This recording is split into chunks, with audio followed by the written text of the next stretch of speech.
In a typical motivational message, you get to hear messages like, look at the brighter side, think positive, winners don't quit and quitters don't win, don't stop until you get what you want. These cliches are very common. As per research, this advice may sound fantastic to about 50% of the people who are of a particular motivational type, but it doesn't make sense to rest of the people. In fact, the same message, if followed, can prove to be a disaster by the rest of the people with a different motivational type. What are these two different motivational types? Number one is promotion-focused motivational type. And number two is prevention-focused motivational type. Since I'm from India, I'll give an example from my favorite sport, cricket, to explain the promotion-focused and prevention-focused motivation mindsets. If you know nothing of cricket, here's a brief introduction. Cricket is a team sport for two teams of 11 players each. There are different formats, but a one-day game of cricket can last for some 8 hours. Although the gameplay and rules are very different, the basic concept of cricket is similar to a baseball. Teams bat in successive innings and attempt to score runs, while the opposing team fields and attempts to bring an end to the batting team's innings. And after each team has batted, the team with the most runs wins. In recent past, there were two great players who have played for Indian cricket team, Rahul Dravid and Virender Sehwag. Now that you know the aim is to score maximum runs, let's say you get to watch an innings in which both the players are playing. First you see Virender Sehwag. He's a blaster right from the word go. He just hits the ball every single time and gets a lot of runs very fast, follows his instinct and scores big. But because of this, he also tends to lose his wicket sometimes quickly. If you ask Sehwag to be careful and don't hit every ball, he may not be as successful as he ended up being. Sehwag broke many world records and became a run machine by following his approach. Now if you see Rahul Dravid playing, you may notice he's taking time to understand the conditions and takes some while to adjust. He leaves a lot of balls without scoring in the process. You might be tempted to say that the player lacks confidence because he's not coming to the ball and hitting it. If you were asked what advice would you want to give to Rahul, you might say he should play on the front foot and hit the ball straight. He should dominate the bowler, etc. etc. But if Dravid had followed this advice, he might also not have ended up being the great Rahul Dravid we know him, because he will not be batting as per his nature. Rahul, to his credit, has world records playing in his own style while exhausting bowlers, not giving away his wicket cheaply, and became a legend of the game himself. So when you are promotion focused, you are like Virender Sehwag, and when you are prevention focused, you're like Rahul Dravid. Now the thing is, everybody wants to be successful, but as we have seen in the example of Virender Sehwag and Rahul Dravid, so far motivation and behind of how people achieve success can take two very different forms. Promotion-focused people see their goals as opportunities to gain for advancement. They are optimists and play to win. These people are motivated by appreciation of others. They crave emotions like joy and excitement.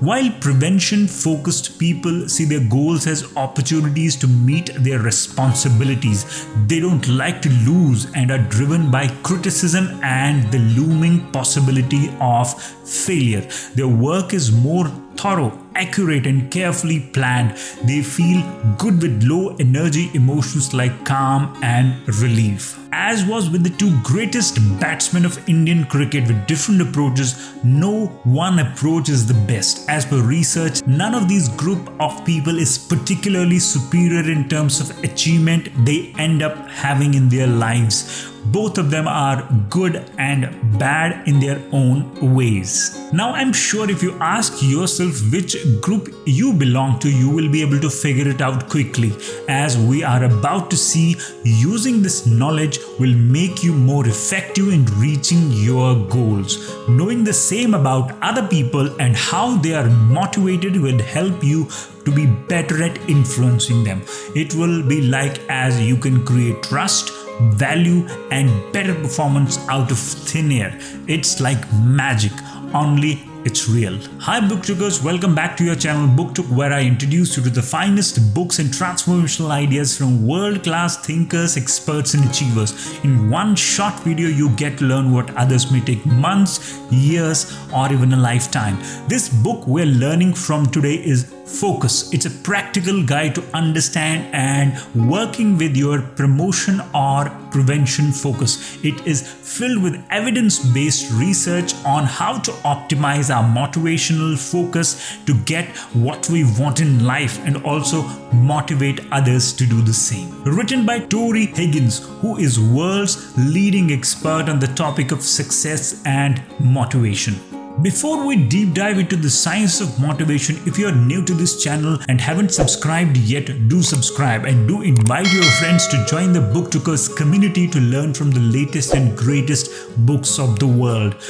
Back to the core idea of book. In our society, it's easy to find examples where promotion-focused people, well, as they are so easily associated with everything that's positive and achievement-oriented. So let's have a look how practical a prevention-focused outlook is in life, which is not celebrated so much. Parents who want to keep their toddlers safe will benefit from scanning the home for potential dangers before anything bad happens. This is when you are prevention focused. Adults who get regular annual health screenings are more likely to detect a problem early, dramatically increasing the odds of a full recovery. Business leaders who take the competition seriously are better able to anticipate their actions and stay ahead of the game. These examples are enough to understand the criticality of skepticism of prevention-focused people in ensuring our survival. And what is interesting to note is that every one of us has both the motivations. Even the most promotion-focused person may shift to prevention-focused. For instance, a loved one becomes seriously ill, and even the prevention focused know that vacations are times for little more adventure and fun. The trick is to match your outlook to the activity or task at hand. No matter what is your dominant motivation basis your goal, you should be able to switch to either promotion or prevention focused mindset. The good news is it turns out people can be fairly easily switched from one focus to the other, at least temporarily, and a temporary switch may be all that's needed for them to make a decision or complete a task with optimal focus. You can also use these same techniques to change your own focus when you feel your dominant focus isn't working for you. The more you practice them, the more natural and automatic it will become to look at your world through a lens that's different from your usual one. The question is how two focuses can be better than one. Do you want to lose weight and keep it off? Quit smoking and never light up again? Start exercising regularly and then continue to exercise? If you do, you are going to need to use both promotion and prevention motivation, since each is particularly suited to tackling a different phase of these common health goals. Promotion mindedness leads to eagerness, really going for it with enthusiasm when you are getting started on your new endeavor. That's what you need when you begin an effort to lose weight or stop smoking. Big gains to help you reach your goal. But eagerness is less adaptive when it comes to long-term maintenance of good health habits. What you need is vigilance to keep you from falling off the wagon. Prevention focus, therefore, is perfectly suited for hanging on to your successes once you have accomplished some early wins. Now let me give you 3 tactics as described in the book to show how you can change your motivational focus or of people around you to increase the overall effectiveness and your chances of success. Tactic number 1. Perhaps the most straightforward way to shift your own or someone else's motivational focus is to think about what will happen from performing a particular act or making a particular choice. Think about specific potential outcomes. To adopt a promotion focus, a person needs to concentrate on what is there to gain in a particular situation. To adopt a prevention focus, on the other hand, a person needs to think about what might be lost by not taking some action or making some choice. Tactic number 2. Task framing. The basic idea is to ask people to do exactly the same thing, but you subtly vary what they think the point of doing well is. Like in research, people were told to do their best on a set of puzzles. To put them in promotion focused, you tell them that if they do well, they will gain something. And to put them in prevention focus, you may instead pay them $5 to be in an experiment, but tell them that they will lose $1 if they don't perform well. The looming possibility of losing something switches people from promotion to prevention focused. Tactic number 3. Tap into a different self. People who see themselves as independent tend to be promotion focused, while those who see themselves as interdependent are more prevention focused. Given this, you can shift a person's sense of self and consequently his or her dominant focus. When people work on projects individually, they are more likely to feel independent and more promotion focused. But when they work in teams, they feel interdependent and prevention focused. In fact, as per research, viewing group of images of either individuals or groups can activate different self-views.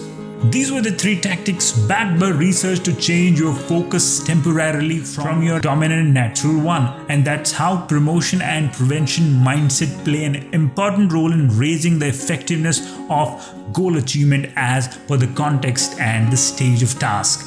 Hopefully you found this useful, but as with any idea, they work best when applied. So do apply and see how it works for you. Do mention in the comments if you want book summary and tactics from any particular book or topic. See you in the next video where we will continue this